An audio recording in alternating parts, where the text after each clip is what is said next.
Kia ora koutou, Markie here. Out and about in town, see the traffic noise.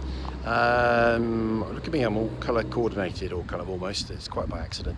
I want to do a review of Series 3 of Falling Skies science fiction series.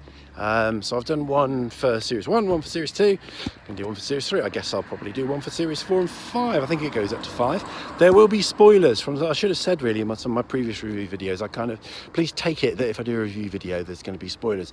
I'm not really going to do a plot summary for any of the review stuff that I do, because I kind of take it that if you're watching a review, it's probably because you've watched it and you're interested to hear kind of other opinions on it. So, but that may not be, I guess that's not always the case, is it? Because people generally watch reviews to find out whether to bother watching something. But I actually tend to watch reviews when I watch something, and I think I'm really buzzing to kind of talk about it or hear what other people think, or often because I don't understand it or have missed something. That's when I watch reviews. So these are kind of reviews, really kind of discussion, really. This is kind of fan chat, I suppose. So full of spoilers. Now I've just come to a place where it's all mirrors, and this is an art gallery, and it's got wibbly wobbly mirrors around it. So I wasn't going to feature this, but throw this in for good measure. Okay, you can get a picture of me looking wibbly wobbly. Now this will give the illusion that I've got a big fat belly, when of course, I am the most slim, svelte, athletic specimen you're ever likely to come across. Sorry, I hope that didn't make you feel nauseous or anything. So, get on with it, Markie. Falling Skies. I enjoyed it. It's going to be quite a short review, by the way, this one. I'm not going to go on forever, you'll be glad to hear. I thought there was some good developments and twists and turns in the plot. I had a feeling that came over me through most of this series that I wasn't watching Falling Skies, but I was actually watching Dr. Quinn, Medicine Woman. It just seemed to have that flavour of that series. It's years since I've seen that series. And I remember there was a kind of a bad boy character in there that was, I think, used to run the local brothel or something, wasn't it? He was a kind of guy with long hair that reminded me a bit of Pope, who kind of seems to have taken on that kind of Wild West kind of, he's like kind of, running books on things and running a bar and stuff like that. And if there was a brothel, I'm sure he would be the one that would be running it. So yeah, just had a feel, and Falling Skies is quite a schmaltzy kind of program, isn't it? I think, really. So yeah, Dr. Quinn, Medicine Woman meets The Walking Dead meets thought I'd seen some priceless jewellery drop down on the street then, but it was some electrical parts. So that was one of my abiding impressions that I wanted to just share with you. And the other one, which was a little bit disturbing, there were real kind of xenophobic, racist kind of undertones that were fine to build into a plot if you kind of address them and deal with them.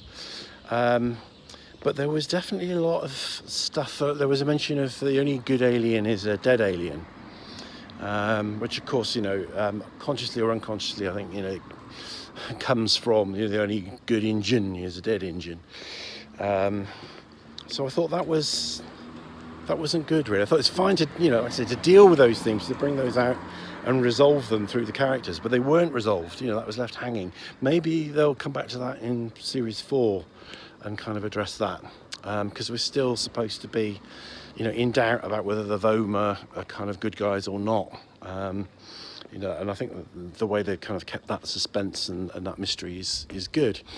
And so that was part of it. And the other thing that occurred to me, which kind of fits with this theme, is there's a scene where you hear the sound of bells.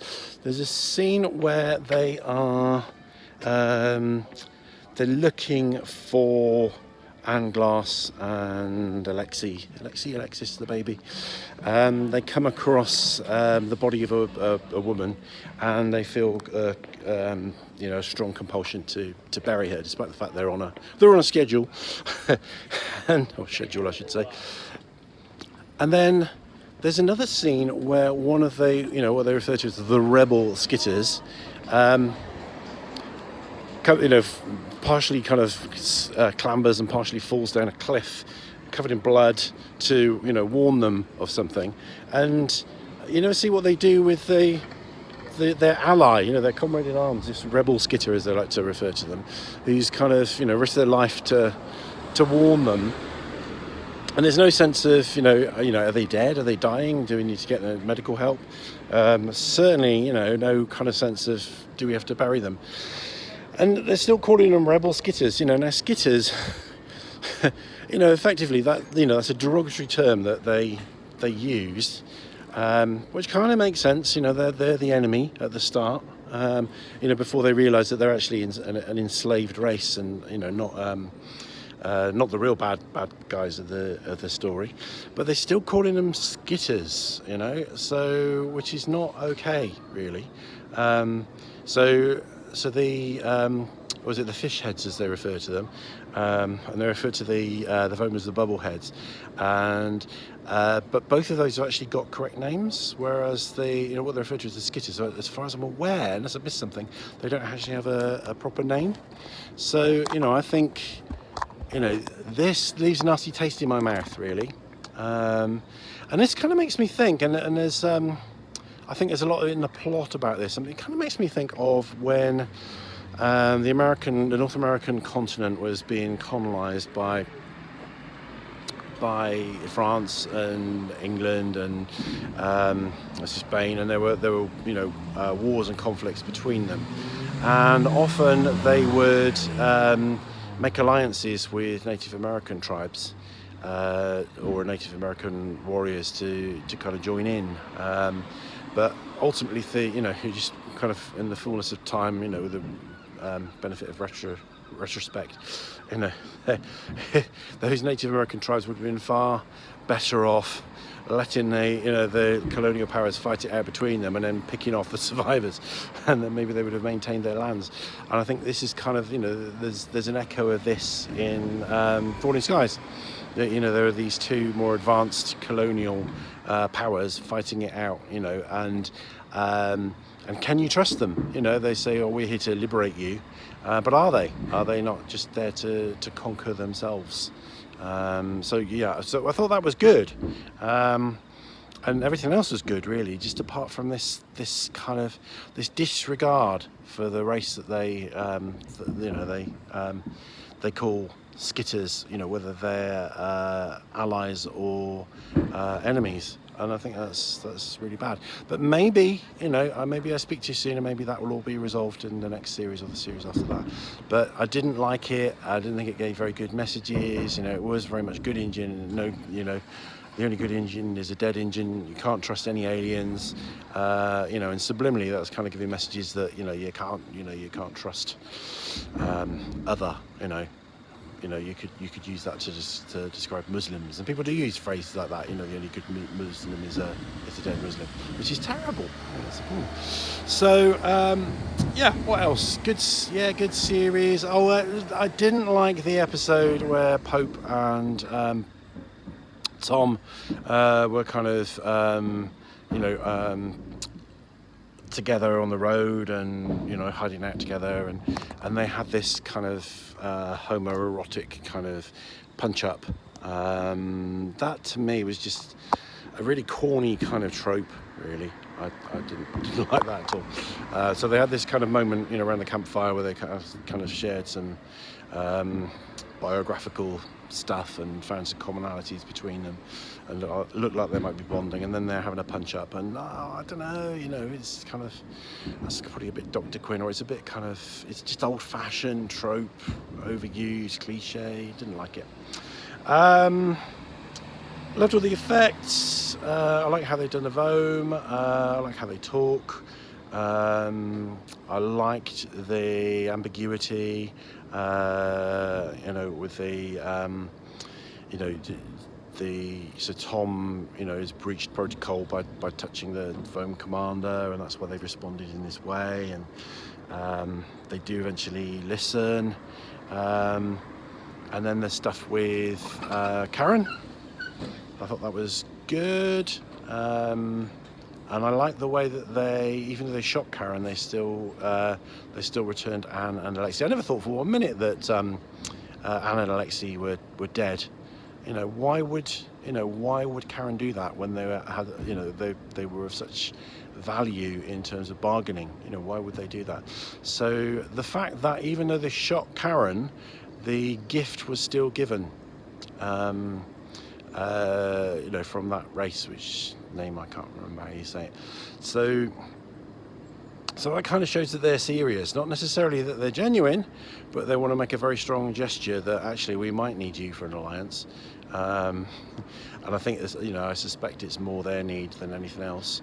I don't kind of think that they're genuine for 1 minute, but I like the way that they still, you know, released them and returned them, you know, to use their language, as a gift or as a gesture, really, a gesture that, you know, maybe our relationship with you needs to change. Maybe we can be allies.